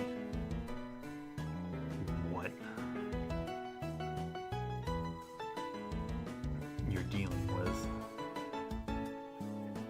There's the details. Is this stick hair, or is it part? Is it stick hair or stone? Now I know that it's stick. Only like that's the kind of thing that you end up considering when this kind of thing comes about.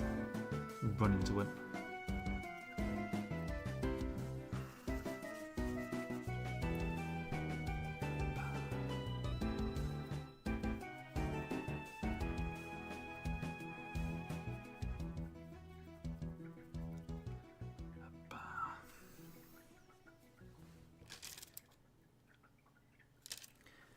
Some more. Thank fuck for shitty old brushes.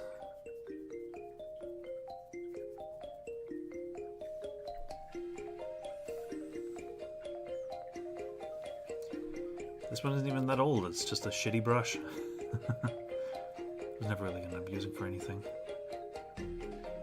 Dunking it in what kind of looks on this sheet of baking paper to be goat milk. Dunk it in goat milk, but nope. No Goods references for me today. Varnish. You need to respect the tools you work with.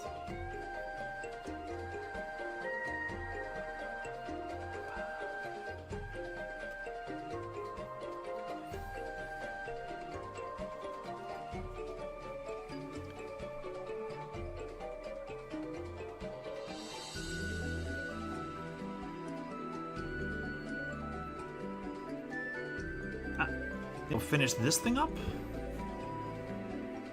As well as finish up Kaine. And then wrap up. Sorry, no airbrushing. I know. You all came here for one thing and one thing only. And I didn't get to do it. I do have to say that actually, like, sitting here with a paintbrush actually does help me out with kind of reconsider how this setup kind of works. So right now you can see it here. I have my monitor open over here. Only like I'm holding everything in front of me here. And now it would be easier if I just kind of look at the monitor over there and just quickly just like look up, see how everything is, and then, well, go about my day. Continue going, kind of see if the shot is fine. Just spin the mini around. That's something I'm gonna have to consider for future upgrades. I was already thinking, like, yeah, no, I might actually have to put the monitor over there. And how would I go about doing that then? I would move these two shelves, move them to the sides here.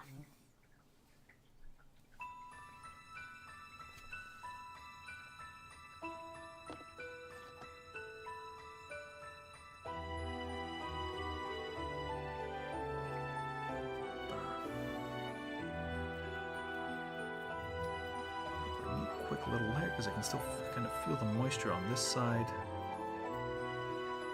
I did hold it in such a way that I could paint the flowers nice and easily. Getting all those nice and pennies there. Nice quick little layer. Let all that dry up.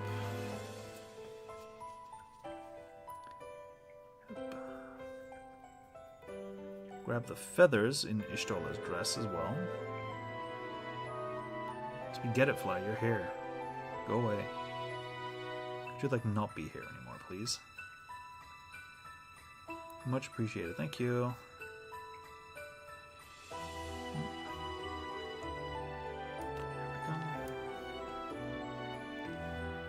This one, then holding Kaine by her apron. As I paint her front and her back and her face.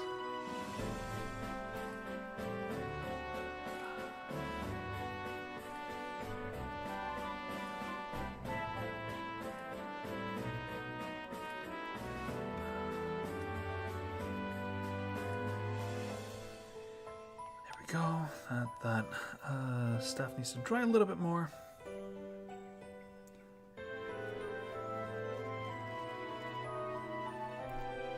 Kaine.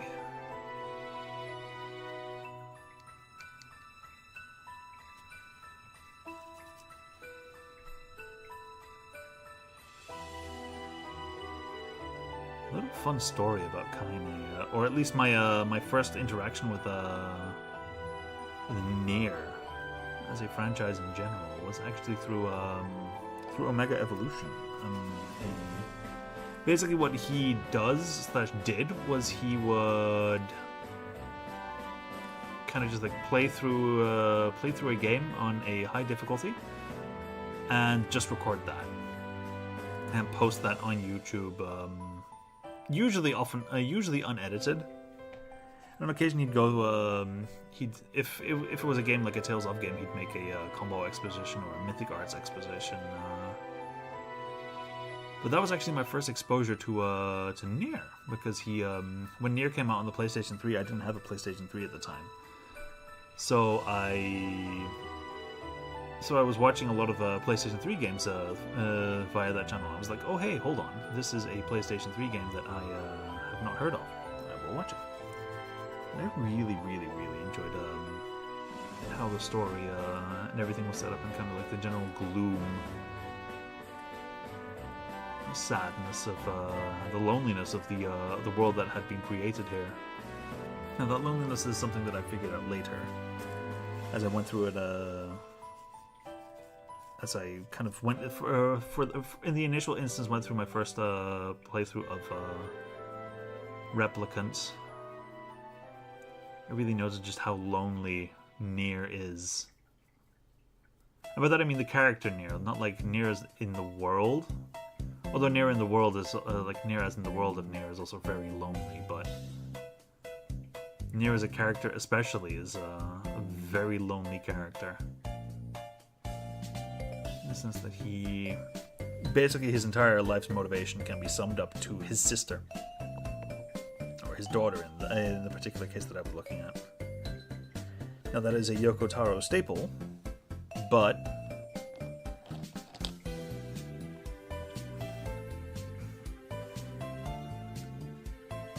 it is kind of really interesting. It was really interesting for me to actually kind of like see that firsthand, that Nier the character, like he often disregards his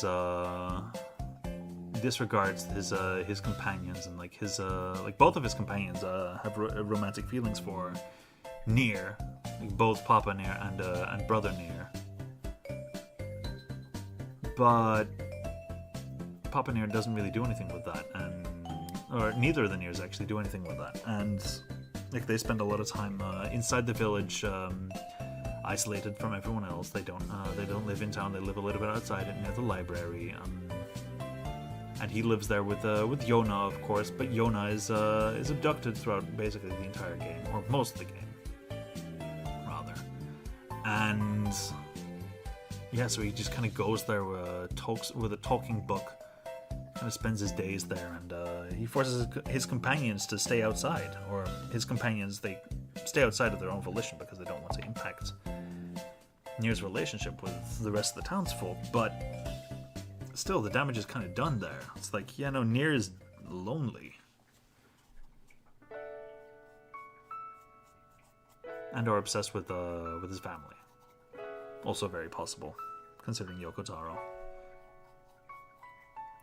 Let me just quickly add a little bit to this, because I think that going over everything here with a lot of attention won't really do me a lot of good. Go over it nice and quick.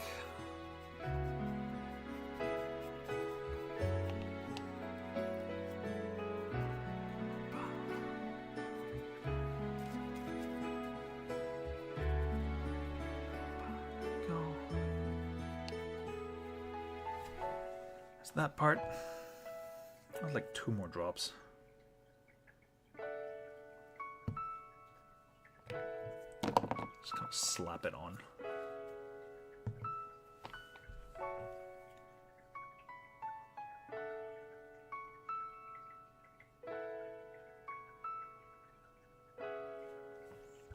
Different music.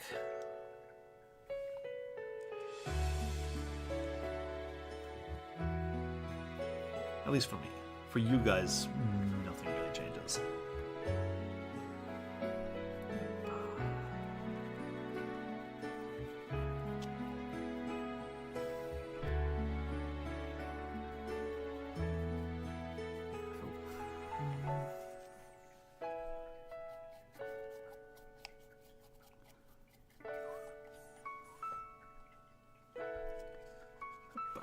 Go. Lather it on. I think that my next stream is going to be on Friday. Actually go and get all this done, as well as paint up one of the Abishai for D&D. So that is going to be a fun session to roleplay. This Sunday is going to be the first session of a new campaign, and I am the perma DM, so I'm DMing it, and I now get to put my players through another ringer of my own making. That is going to be very fun to do, because the way that I know most of my players is through something that I was setting up for my local game store. And that was more of a West March's Dungeon of the Week or Monster of the Week kind of thing. Like maybe not Monster of the Week, Dungeon of the Week was probably the best, probably a better description of what it is that I was running. But I was kind of like, well, these players, I kind of get the feeling that they want to do more with their characters, do more with kind of like fun builds, because some of them were like, yeah, no, we're going for a character that goes for peaceful dialogue and everything, and then I was like, yeah, no, sorry, the world here doesn't know peace. You're fighting monsters. There's no roleplay. I kind of found that a shame, because I do want to give my players the chance to kind of explore that kind of thing.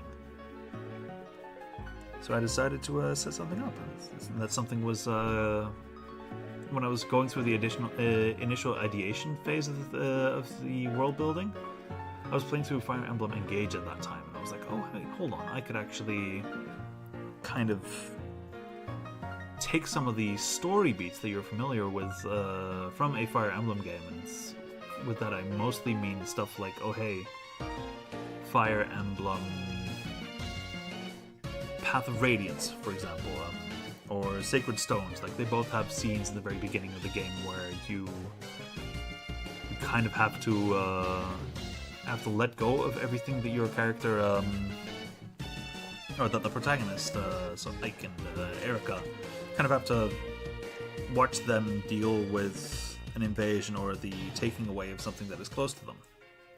In both cases, their parents, or their father in specific, for both of them.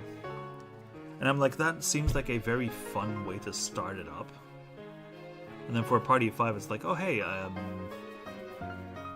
nice tactical gameplay.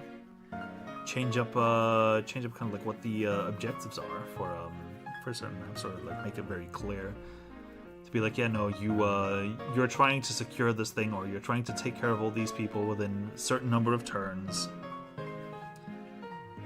Kind of really go in like, yeah, no, it's either a lot of role playing to try to get people to help you out as you prepare everything, or it is highly tactical combat. And I kind of went a little bit ham on the tactical combat by setting up a system where subclasses aren't something that your character takes, they are an item that they equip. And the items have multiple subclasses for different jobs. So you also have to think about how you distribute those as well. Like there's going to be one particular item that's going to be like, yeah, no, it has this particularly very good sorcerer subclass or wizard subclass, but it also has this very good fighter or barbarian subclass or bard subclass. And this rogue subclass, like your character, you're kind of like that, but for this particular instance, you're going to want to have the assassin item, because you have to go for a lot of upfront burst, because you don't have that much time here. You need to deal as much damage as fast as possible. So I'm looking forward to actually like presenting these challenges to my players and kind of seeing how they react to them, because I enjoy setting up combat with more challenges than one. And I've been doing a lot of thinking about like, oh hey, combat design, and how can I kind of make that a thing. It's going to be a fun learning experience, and I'm also going to give myself room to reflect on those things, because once this particular arc is done, I'm going to be like, yeah, no, we're going to be going back to that West Marches world that we were doing. Go back to the board game store where we were doing this thing at least for a bit. For an in-game year there, and then we're going to be going back to the second arc. But yeah, we are 15 minutes over time, which means that I'm going to be heading off. Right, for those of you who did bother to come around and watch, thank you very much for doing so. For those of you who are watching this back later on, also very much appreciated. You heard a lot of things here, and having noise on in the background is probably a nice thing just to have. If you did enjoy what you were watching here today, I would have very much so appreciate it if you were to click that subscribe button down below. YouTube only allows you to have custom URLs once you hit 100 subscribers, and that is something that I do kind of want to go for. And I want to see if I can build up the habit of doing something like this long enough that I can hit like, okay, maybe 100 or 1,000 or 10,000 subs. I don't know. Goals are goals. So yeah, if you do watch this back and you decide to subscribe, then very much appreciate it. Thank you very much. Next stream will be on Friday, in which case we will actually be going through this as well as painting. Where is he? Here he is. We're actually going to be going through and painting this fellow in as quick as I can manage, because he is needed for Sunday. And if that isn't a motivator, then I don't know what is. So you guys, thank you all very much for watching. I will see y'all on Friday. Bye-bye.